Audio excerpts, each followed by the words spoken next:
Every story appears ordinary until you see the core side of it. And what you're looking for is the story behind the news. We bring it to you from Lagos, the commercial capital of Nigeria. Giving you all sides and political stories round the clock. Every detail from the start line to the final whistle. CoreTV News, expanding your view.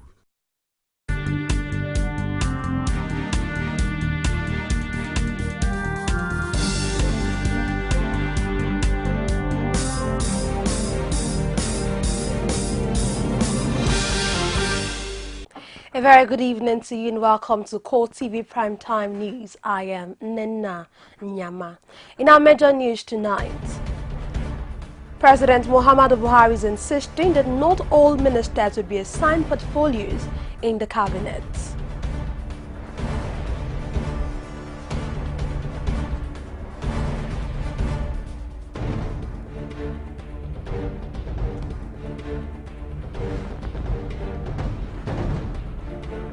Also in this program, the Senate is to send a 9-man delegation headed by Senate leader Alin Dume to commiserate with the government and people of Adamawa State and families of victims of the recent bomb attacks.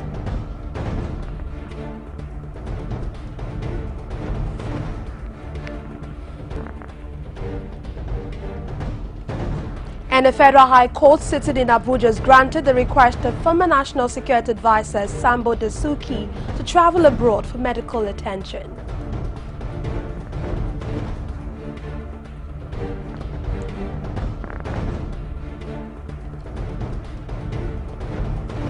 And outside Nigeria, a red tropical cyclone is slammed into Yemen, triggering heavy flooding and causing damage in the region of the war-wracked country.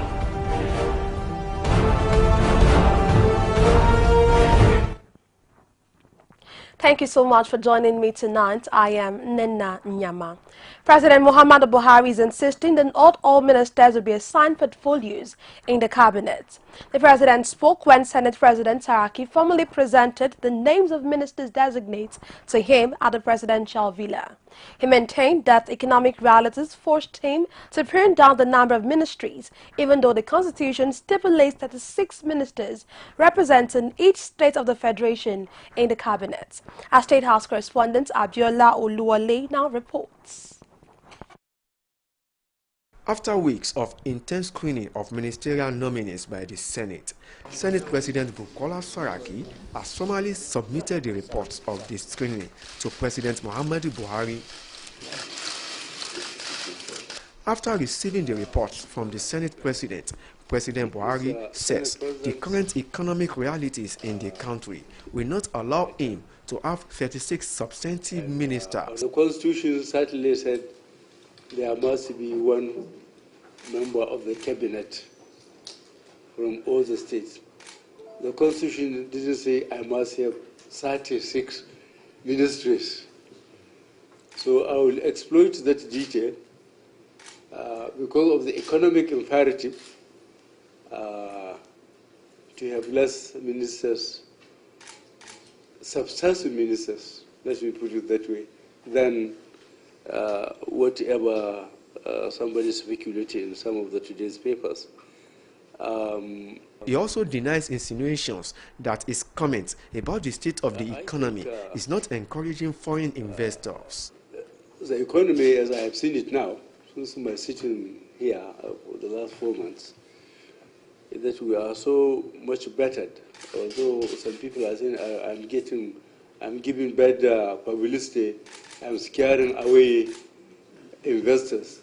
Any investor who is interested in investing in Nigeria, in fact, seems to know more about the economy than ourselves.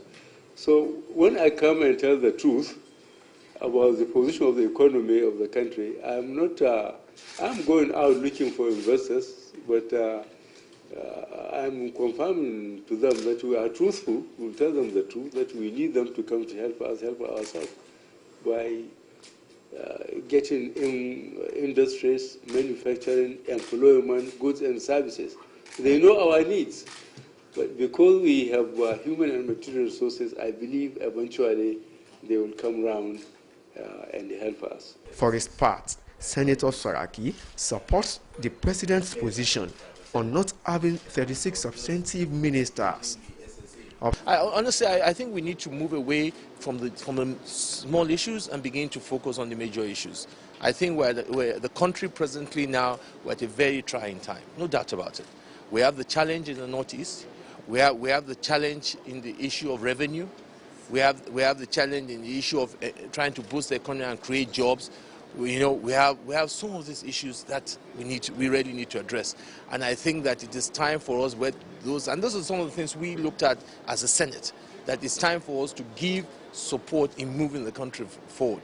And I think all of us, apart from those in legislative and even those of you in the media, we must begin to profile and push our country in a positive view, because otherwise there's no way we're going to address those just major issues. As Nigerians await the allocation of portfolios to the ministerial nominees, the question on the lips of political pundits is how the ministers designate will contribute to the development of the country when they are finally assigned positions in the cabinet. From the presidential villa in Abuja, Abiola Oluwole, CoreTV News. The Senate is to send a 9-man delegation headed by Senate leader Ali Ndume to commiserate with the government and people of Adamawa State and families of victims of recent bomb attacks. They have also once again urged security agencies to intensify efforts in bringing the perpetrators to book. This were the resolutions reached following a motion raised by the senator representing Adamawa South, Amadou Abubakar. Our correspondent, Basi Aye, now reports. The bomb attacks on worshippers at a local mosque and internally displaced persons in Yola and Madagali camps are among the most recent in the troubled Northeast. These attacks, according to senators, are one too many. They say the resultant humanitarian crisis due to the increasing number of IDPs is pathetic and insist that security agencies must be more proactive to curtail the seemingly brazen attacks. Humanitarian crisis in the Northeast is so pathetic that Nigeria has the largest population of internally displaced persons in Africa and one of the largest in the world. Accordingly, resolved to 1. Condemn the bomb blast in its entirety and urge the security agencies to intensify the hunt for the perpetrators to bring them to justice. We need to be a little more strategic.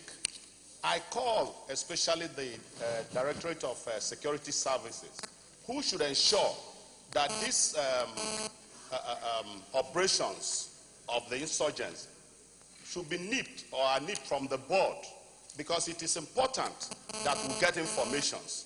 The world today is becoming a little more scientific in its approach, and I think we should also go that way. These other senators from Adamawa are a bit particular about basic healthcare facilities that are either inadequate or non-existent to cater for victims of bomb blasts. There were over 40 people dead. I had over 100 people injured, some were in a state of coma, and so on and so forth. Mr. President, what is even worrisome is that when we visited the hospital, we realized that they didn't have enough drugs to assist these people with. And in some areas, they didn't have the facilities, they didn't have enough hospital space to take care of these people. The Federal Medical Center in Yola is in their need of facilities that will help in aiding those people that need a first-hand treatment. When you talked about blood, there is no blood in that area, sir, for people to get it. So I will crave the indulgence of this hallowed chamber to come to the need of especially the Federal Medical Center and even Madagali, because a lot of people don't want to go to Madagali local government, especially Madagali town, which obviously has been taken over by the insurgents. The motion is capped by the Senate President, Bukola Saraki, who appreciates the gallantry of the security forces. On behalf of the Senate, who comes in with the families, and based by the prayer too, we will send a team led by the leader, Senator Ali Ndume, also have Senator Mao Waban as a member, Senator Solomon Adiola, member, Senator Geshem Bassi, Senator Mohamed Shaba Lafiaji, Senator Kabiru Marafa, and all senators from Adamawa State will join in the delegation. Thank you. The Senate delegation is expected to go to Adamawa in due course. Basia Ye, CoreTV News, Abuja. Meanwhile, the Senators directed his ad hoc committee on local and foreign debt headed by Kabiru Gaya to look into President Muhammadu Buhari's request for the $200 million Lagos State Development Policy loan. This was on the basis of a presentation by Senate leader Aline Dume. The Red Bank loan, which serves as budget support, is to enable the state consolidate on the gains made with the first and second tranches as approved in the federal government's external borrowing plan. The committee has been given 2 weeks to submit its report. The Speaker of the ECOWAS Parliament, Senator Ike Ekweremadu, has pressed for the independence of the legislature.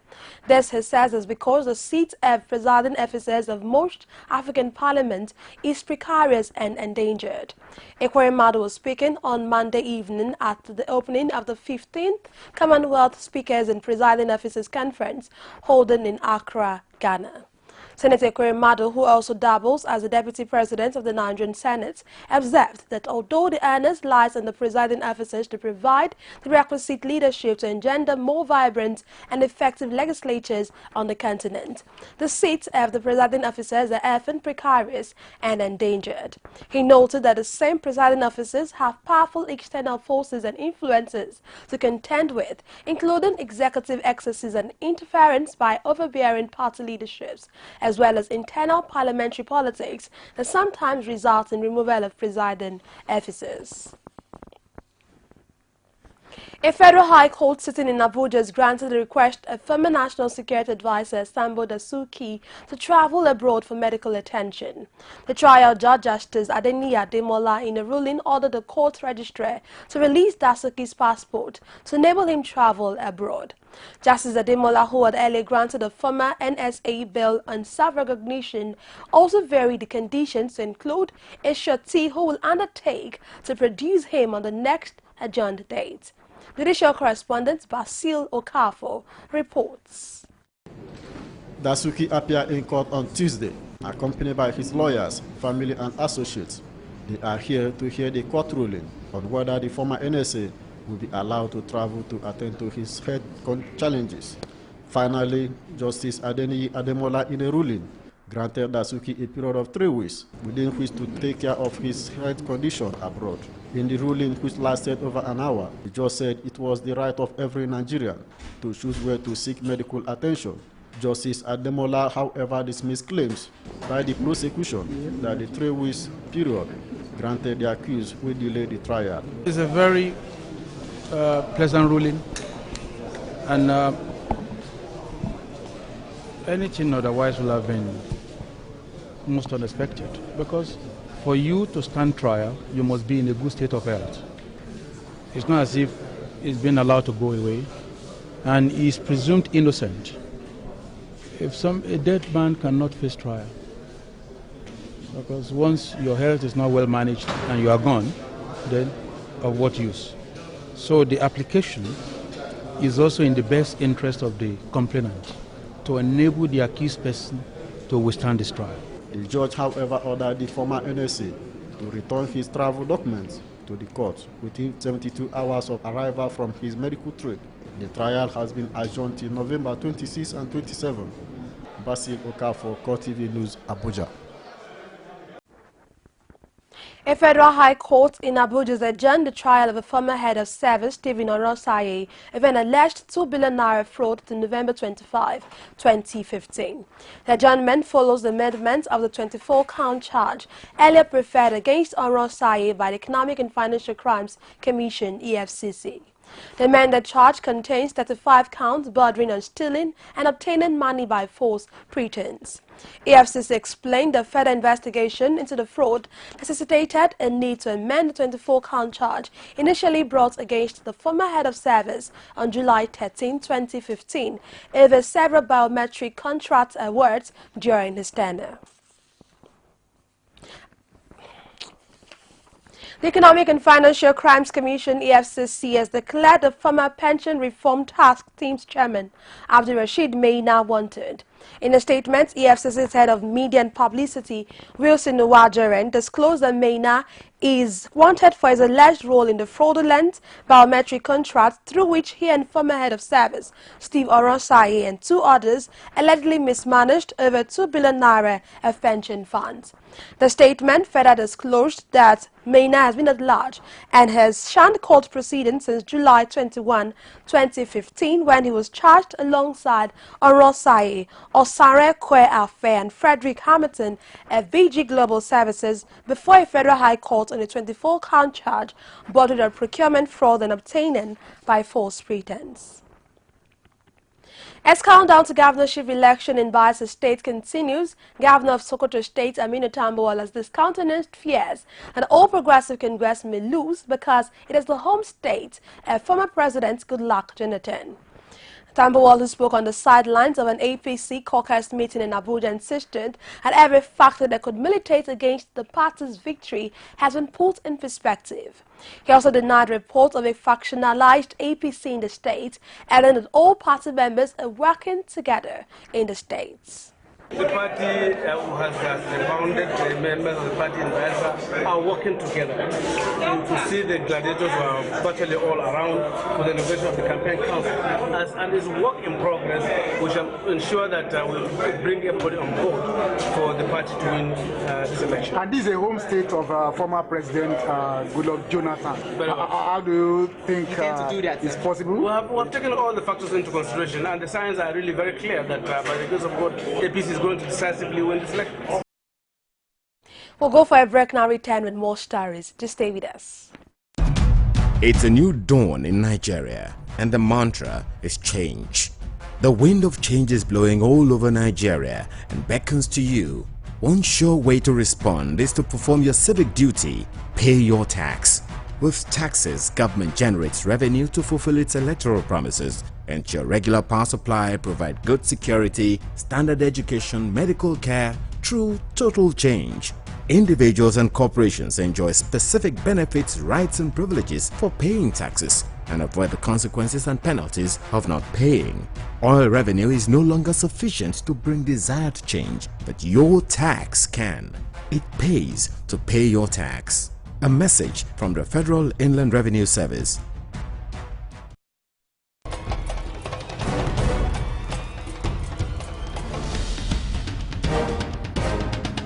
This is what the people are saying.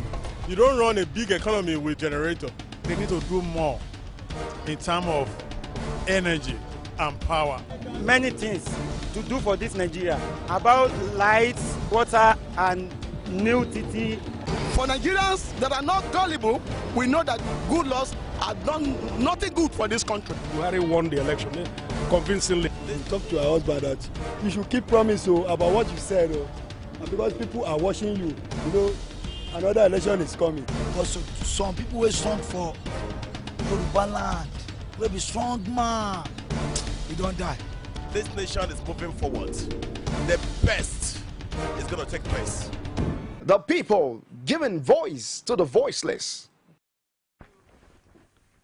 Glad to have you back. You're still watching CoreTV Primetime News. For more of our news stories, join us on our social media platforms, facebook.com/CoreTV News. On Twitter at CoreTV News NG. And on our YouTube channel, youtube.com/CoreTV News. A reminder of our top stories. President Muhammadu Buhari is insisting that not all ministers would be assigned portfolios in the cabinet.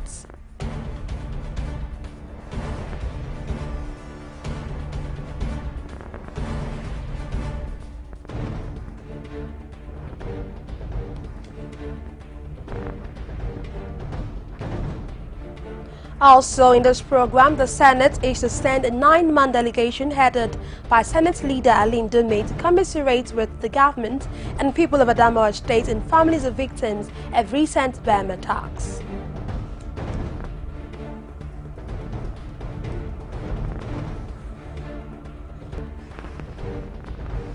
And finally, a federal high court sitting in Abuja has granted a request of former National Security Advisor Sambo Dasuki to travel abroad for medical attention. Thanks for staying with us. The slow pace of judicial dispensation and delay in investigation procedures by police has been fingered as the major factor responsible for the congestion in most Nigerian prisons. The Chief Judge of Osun State, Justice Bolanle Adekbele Ojo, said this at the Ilesha and Ile-Ife medium prisons in Osun State as she ordered the release of 23 prison inmates and the Special Provision Act. Our correspondent Rashid has more. As part of judicial obligations, the Osun State Chief Judge, Justice Bolanle Adekbele Ojo, arrived at the Ile-Ife medium prison in company of other judges and magistrates. The team is here for the full trial of these inmates to be considered based on health challenges, long years of awaiting trial, and mental disability. The officer in charge of the Ile-Ife medium prison, Ajangono Matthew, says it is unfortunate that out of the 210 inmates in the prison, a huge sum of 178 of the inmates are on the awaiting trial list. I want to mention that with due sense of humility, that the slow pace of judicial dispensation coupled with the characteristic marathon and peculiar delayed investigation procedure of the police have continued to constitute major hindrance in prisons administration as they make the much desired prisons clarification unattainable, thus culminating in unnecessary congestion. One after the other, the Chief Judge looks into the case of the inmates, and at the end of it all, 9 inmates from Ile-Ife prison and 14 from Ilesha prison were considered worthy on grounds of health and long overdue trial. The Osun State Chief Registrar, who spoke for the Chief Judge, emphasized on the need for these special sessions periodically to speed up the judicial process and make room for inmates. It was a full trial, so to say. Cases were taken, mentioned one after the other according to the specific needs of the inmates. So at the end of the day, you see it all that about 9 inmates were released from here. Delay in trial is just all over in our system. That's why exercises like these are very needful in the administration of justice system. What I see to them is that it is all over. We need to improve on our criminal justice system in a way that administration of justice will be speedily tried and accused persons will have justice on time. The inmates who just regained freedom spoke amidst emotions. I thank God Mighty for what God had done in my life today. And then I want the state government to help many people among the inmates of this yard. Because the way the police are arrested accused people, torturing, do confessional statement, at the end of the day, we brought the accused person to the court without any evidence. Please, we are not saying the police officer, they are not performing their duty. They are performing their duty, but they must supposed to make sure that they do properly investigation about the accused person before they brought the accused person to the court. Yes, I give a glory to God myself. What God has done my life today. Because I don't expect that I can get my freedom. But well, I forgive the appeal of my case. I forgive. This was the first time of my being in prison custody. So, and I've been here for the past a year.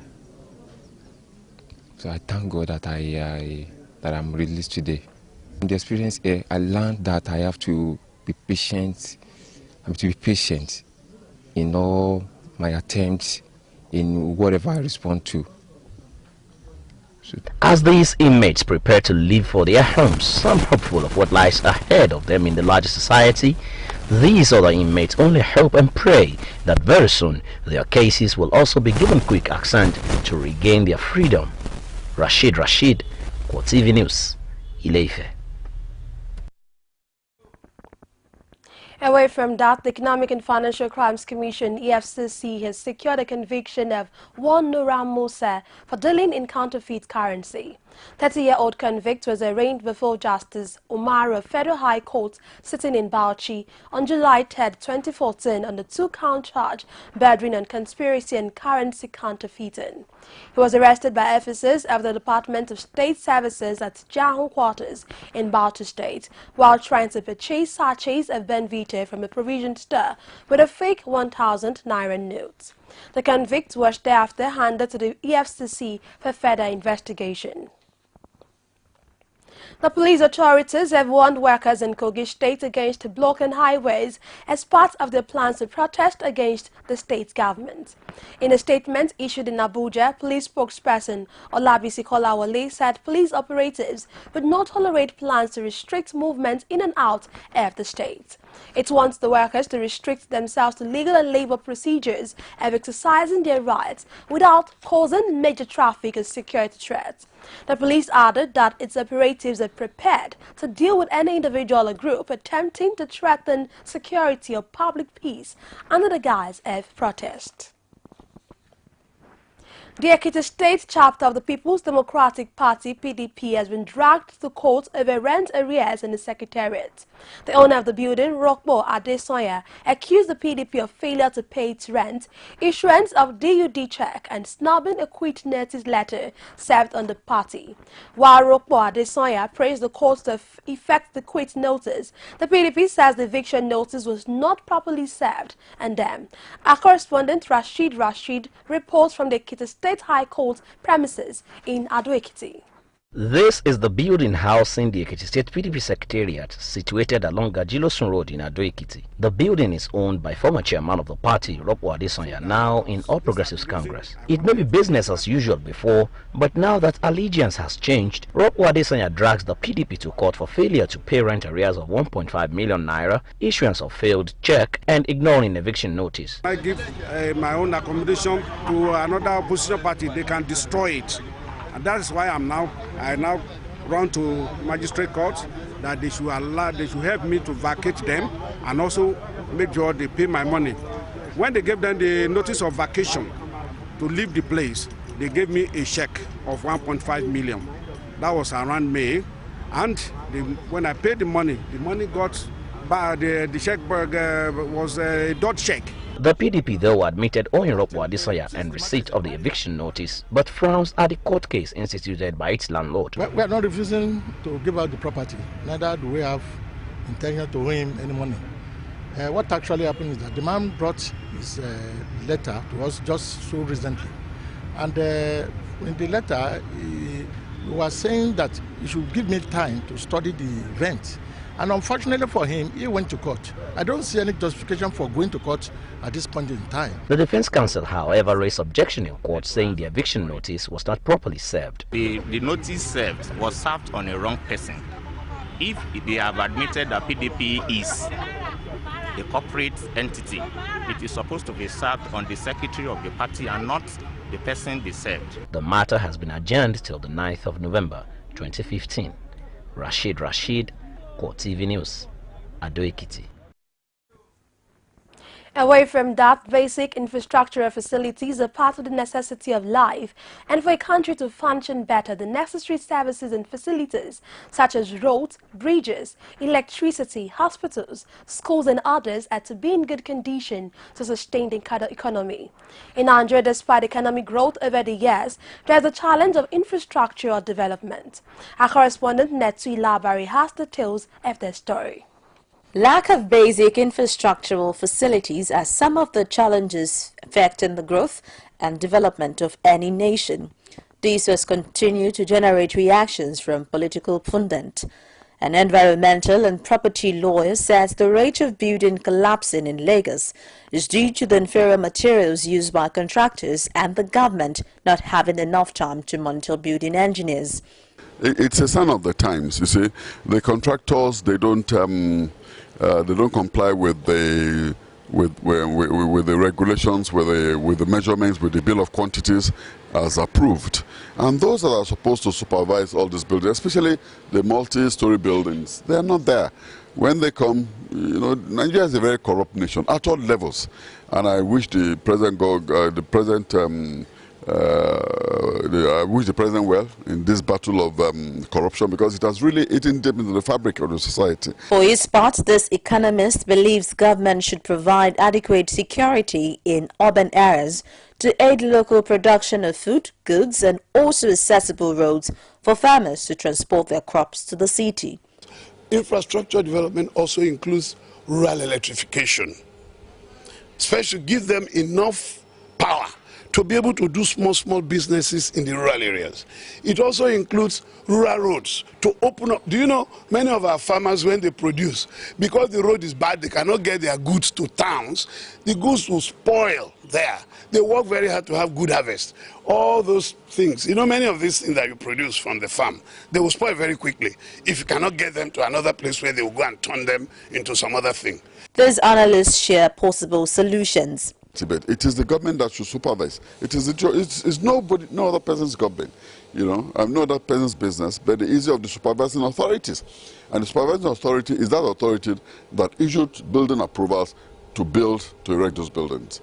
We must price our infrastructure projects, because right now they are a huge fraud. We should use infrastructure development to do more to support the economy in a more direct way. It is believed that when adequate infrastructural facilities are in place, foreigners will be interested in investing in Nigeria's economy.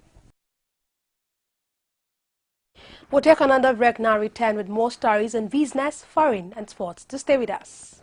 Some pundits believe that as long as the political system is driven by selected few, corruption may be difficult to fight. You should be careful about what you say. I am not the only politician. Even if I've wronged anyone, it is time to forgive me. Please for Arena every Sunday at 9:15 p.m. and a repeat broadcast every Tuesday at 1:30 p.m.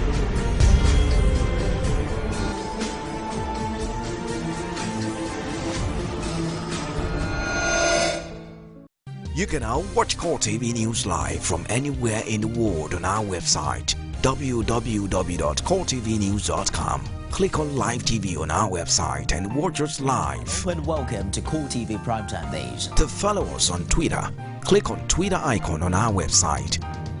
On Facebook, click on the Facebook and YouTube to see all our previous news production. You can also watch us live on YouTube. Click CoreTV, leave a space, then news. CoreTV News, a 24-hour news station. Glad to have you back. More than 72 hours after the expiration of the bank verification number registration deadline, which elapsed on October 31.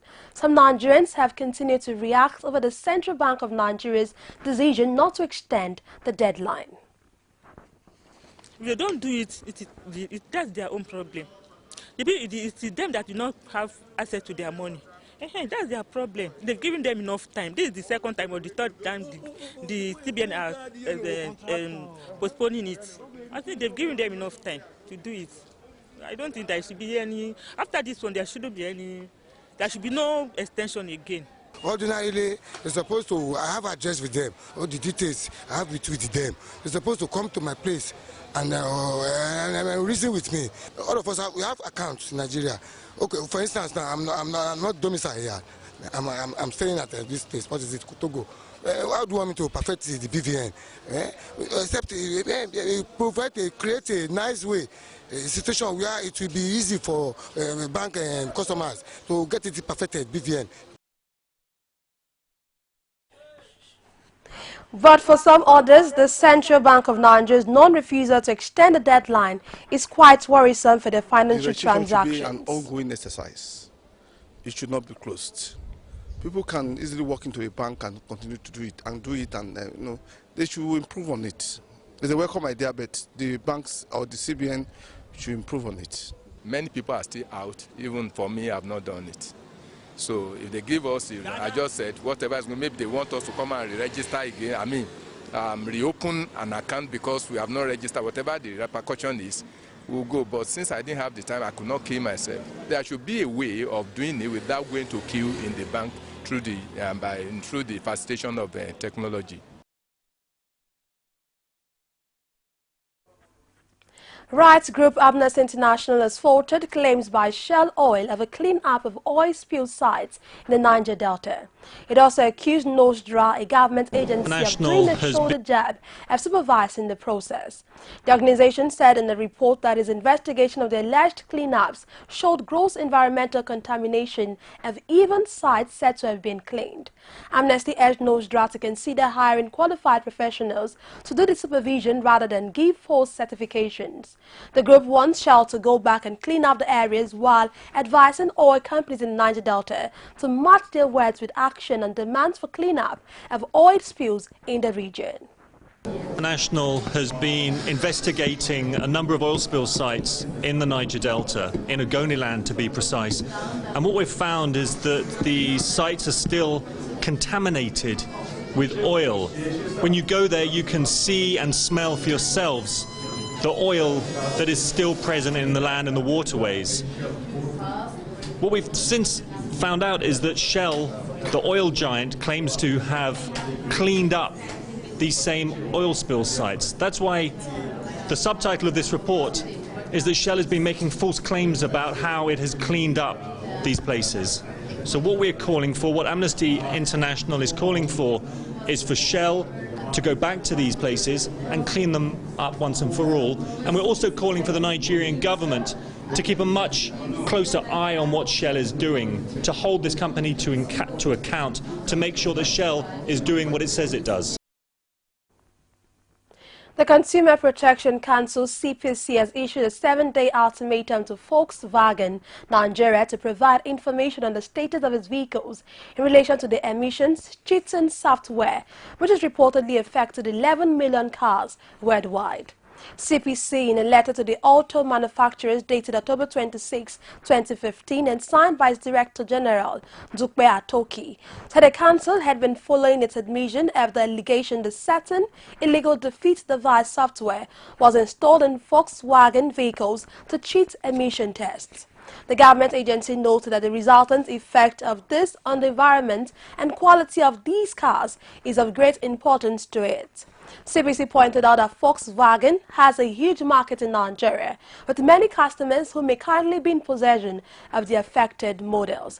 It has therefore requested Volkswagen Nigeria to make available within 7 days a number of affected vehicles in Nigeria, if any steps taken to inform and sensitize consumers, as well as efforts being made to facilitate quick recall of such vehicles in the country. MTN Nigeria Telecommunication Agency has renewed its operations and license at a cost of over 20 million naira with expiration in the year 2021. According to MTN, it received this confirmation from the Nigerian Communication Commission. Meanwhile, recently there were media reports that MTN had a $5.2 billion fine imposed on it by the Nigerian Communications Commission for failing to deregister SIM cards in its largest market. MTN's operating spectrum and digital mobile license were issued in 2001 and both were due to expire in February 2016. Both have now been extended to August 31, 2021. And now to foreign scene, a rare tropical cyclone has slammed into Yemen, triggering heavy flooding and causing damage in a region of the war-racked country.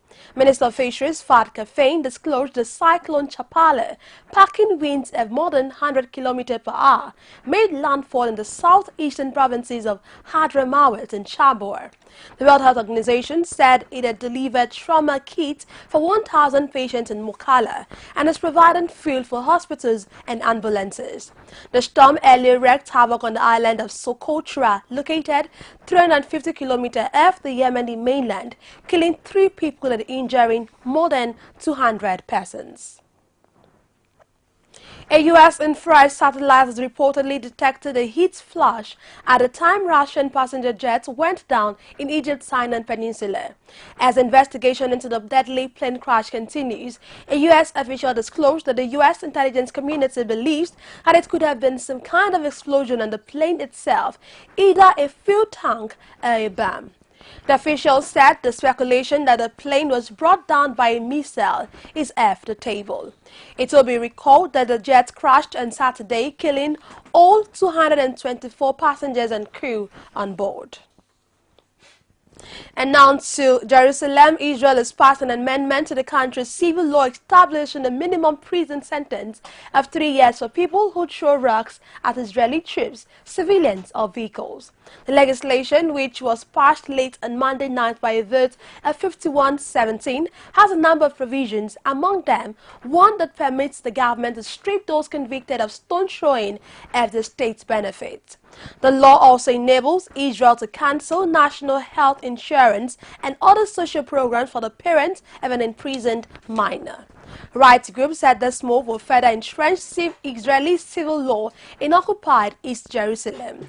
The move comes in the heels of widespread unrest as an increase in Palestinian protest against Israel's ongoing occupation have given way to frequent clashes across the occupied West Bank, including East Jerusalem and the besieged Gaza Strip.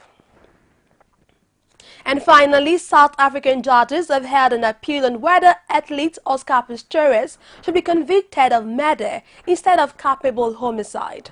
The Paralympian was transferred to house arrest last month after serving 1 year of his 5-year term for killing his girlfriend, River Steenkamp. Pistorius, 28, shot her through a locked toilet door in 2013 but insisted he thought she was an intruder. However, no date was set for the judgment that could see Pistorius return to prison. And that's it on CoreTV Primetime News. But before we go, a quick recap of our top stars. President Muhammadu Buhari is insisting that not all ministers will be assigned portfolios in the cabinet.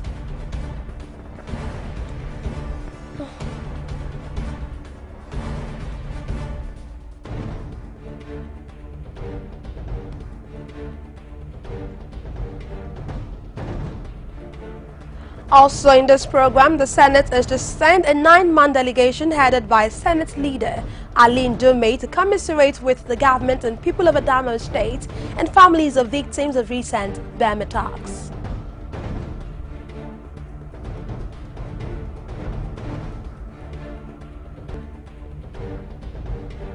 And finally, a federal high court sitting in Abuja has granted the request of former National Security Advisor Samba Dasuki to travel abroad for medical attention. Thank you so very much for staying with me tonight. I am Nena Nyama. Do have a lovely night rest.